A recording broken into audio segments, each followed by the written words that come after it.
Hello, എല്ലാവരും സുഖമായിട്ടിരിക്കുന്നെന്ന് വിശ്വസിക്കുന്നു. അങ്ങനെ നമുക്ക് പറയാൻ പറ്റുകയുള്ളൂ. ഇപ്പോഴത്തെ ആ ഒരു കാലാവസ്ഥ അനുസരിച്ച് നമുക്ക് ഒന്നും അങ്ങോട്ട് മുൻകൂട്ടി പറയാനായിട്ട് കഴിയില്ലല്ലോ. ഇവിടെയും ചെറുതായിട്ടൊക്കെ മഴയുണ്ട്.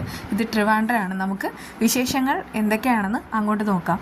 അതായത് ഈ മാനസ കൺമണിയെ നന്നായിട്ട് എന്നെ പന്താടുക ചെയ്യുന്നത്. അവളുടെ ആ ഒരു ക്യാരക്ടർ അറിയാമല്ലോ. കൺമണിയെയും കൃഷിനെയും ഫോക്കസ് ചെയ്താണ് അവൾ ജീവിക്കുന്നത്. എങ്ങനെ കൺമണിക്കിട്ട് പണി കൊടുക്കാം എന്നുള്ള ആ ഒരു ചിന്തയിലൂടെ രാവിലെ തന്നെ ആൾ എഴുന്നേൽക്കുന്നത്. ഇതിനെല്ലാറ്റിനും കൂടെ ഒരു തിരിച്ചടി കിട്ടും. ആ ഒരു തിരിച്ചടി ഒരിക്കലും മാനസയ്ക്ക് അത്ര കണ്ടങ്ങോട്ട് താങ്ങാൻ കഴിയുകയില്ല. അതുമാത്രമാണ് നമ്മളെല്ലാവരും പ്രതീക്ഷിക്കുകയും ആശ്വസിക്കുകയും ഒക്കെ ചെയ്യുന്നത്. അതേസമയം ഇനിയിപ്പോൾ രാഹുലിനെ ഫേസ് ചെയ്തായിരിക്കും നമ്മുടെ കൃഷിൻ്റെ ജീവിതം മുന്നോട്ട് പോകുന്നത്. പക്ഷേ ഈ പറയുന്ന ആ കൂട്ടുകാരൻ കാല് മാറാതിരുന്നാൽ കൃഷിൻ്റെ കാര്യത്തിൽ തീരുമാനം ഉണ്ടാവും. എന്തായാലും എല്ലാവർക്കും എപ്പോഴും അങ്ങനെ ജയിച്ചു നിൽക്കാൻ കഴിയില്ല. ഇവിടെയും കള്ളത്തരത്തിലൂടെ കൊട്ടാരങ്ങൾ സൃഷ്ടിച്ചുകൊണ്ടിരിക്കുന്ന മാനസയും ജയമോഹനും ഒരിക്കൽ താഴെ വീഴും.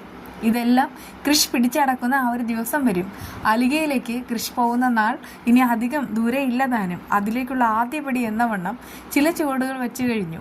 എന്ത് കൊടുക്കാൻ കഴിയും എന്നിങ്ങനെ ശ്രീനിവാസൻ ചിന്തിക്കുന്ന സമയത്താണ് ആധാരം കൊണ്ട് പണയം വയ്ക്കുന്നത്.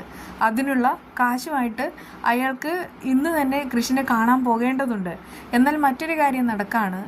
ഈ പറയുന്ന കൃഷിനെ സഹായിക്കുന്ന കൂട്ടുകാരൻ ആരാണെന്നും അവൻ മാനസയുടെ വരുതിയിൽ വീഴുന്നവനാണോ എന്നുള്ള കാര്യങ്ങളെല്ലാം മാനസ ഇങ്ങനെ നന്നായിട്ട് ആളെ വിട്ട് അന്വേഷിക്കുന്നുണ്ട് കേട്ടോ.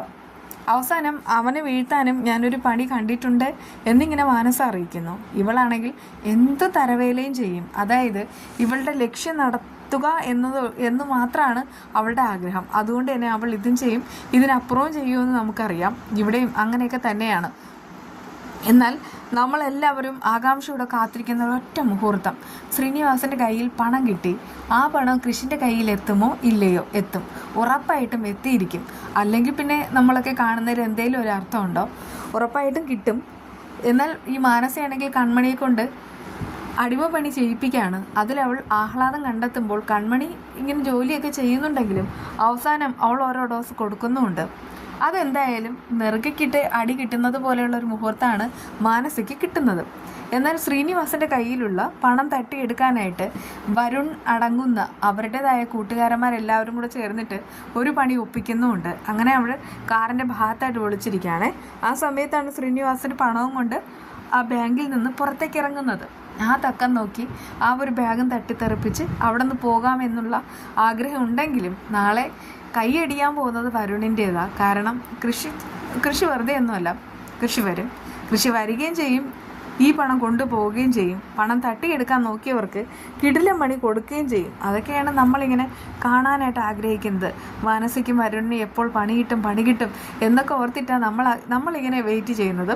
എന്നാൽ മാനസ എപ്പോഴും ജയിക്കുന്നത് കണ്ടാൽ നമുക്കാർക്കും അതങ്ങോട്ട് പിടിക്കത്തുമില്ല. എന്തായാലും കുറേ ദിവസമായിട്ട് മാനസ ജയിച്ചുകൊണ്ടേ ഇരിക്കുകയാണ്. ഈ പണവും കൂടെ ഈ മാനസയും വരുണും ചേർന്നിട്ട് തട്ടിയെടുത്തു കഴിഞ്ഞാൽ പിന്നെ മറ്റെന്തുണ്ട്? ഒന്നുമില്ല. അതോടുകൂടെ എല്ലാം തകർന്നു. അതുകൊണ്ടൊക്കെ തന്നെ ഈ പണം കൃഷിൻ്റെ കയ്യിൽ തന്നെ കിട്ടണം. കൃഷിന് അർഹതപ്പെട്ട പണമാണ്.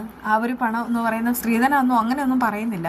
എന്നാലും കൃഷി ചെയ്യാൻ പോകുന്ന ആ ഒരു സംരംഭം വിജയിക്കണമെന്നുണ്ടെങ്കിൽ മുതൽ മുടക്കായിട്ടുള്ള എന്തെങ്കിലും വേണ്ടേ? അതിനാണ് ശ്രീനിവാസ പണം കൊടുക്കുന്നത്. അത് സത്യമുള്ള പണമാണ്. അതുകൊണ്ട് തന്നെ കൃഷിൻ്റെ കയ്യിലെത്തും എന്ന് തന്നെയാണ് നമുക്ക് പ്രതീക്ഷിക്കാനുള്ളത്. ഇതൊക്കെയാണ് വിശേഷങ്ങളിൽ കാണിച്ചിട്ടുള്ളത്. എല്ലാവരും സേഫായിട്ടിരിക്കുക. പ്രത്യേകിച്ച് മക്കളെയൊക്കെ നമ്മൾ നന്നായിട്ട് ശ്രദ്ധിക്കുക. നമ്മളിപ്പോൾ വെള്ളപ്പൊക്കത്തിൻ്റെ കാര്യം മാത്രമല്ല, അസുഖമായാലും പെട്ടെന്ന് തന്നെ നമ്മുടെ കുഞ്ഞുങ്ങളെ ആയിരിക്കും മഴ സമയത്ത് കൂടുതൽ ബാധിക്കുന്നത്. പെട്ടെന്ന് അടുത്ത എക്സാമൊക്കെ വരികയല്ലേ. അപ്പോൾ പിന്നെ മക്കളെയൊക്കെ നന്നായിട്ട് കെയർ ചെയ്യുക. എല്ലാവരും സേഫായിട്ടിരിക്കട്ടെ എന്ന് പ്രാർത്ഥിക്കുന്നു. എല്ലാവർക്കും വേണ്ടി കൂടുതലായിട്ട് ഒന്നും ചെയ്യാനുള്ള പറ്റില്ല. അതുകൊണ്ടാണ് പിന്നെ എത്രയൊക്കെ പറഞ്ഞാലും ആശ്വാസമാവില്ലെന്നും അറിയാം. പക്ഷേ ജീവിതത്തിൽ നമുക്ക് പല സാഹചര്യങ്ങളും അഭിമുഖീകരിക്കേണ്ടി വരും. ഇവിടെ തളർന്നു പോയാൽ പിന്നെ നമുക്ക് മുന്നോട്ട് ഒരു ജീവിതം ഇല്ല. അതുകൊണ്ടൊക്കെ തന്നെ എല്ലാവരും പരസ്പരം ആശ്വസിപ്പിച്ച് സഹകരിച്ച് കഴിയുക. നമുക്ക് അടുത്ത വിശേഷമായി വീണ്ടും കാണാം. Bye, good night.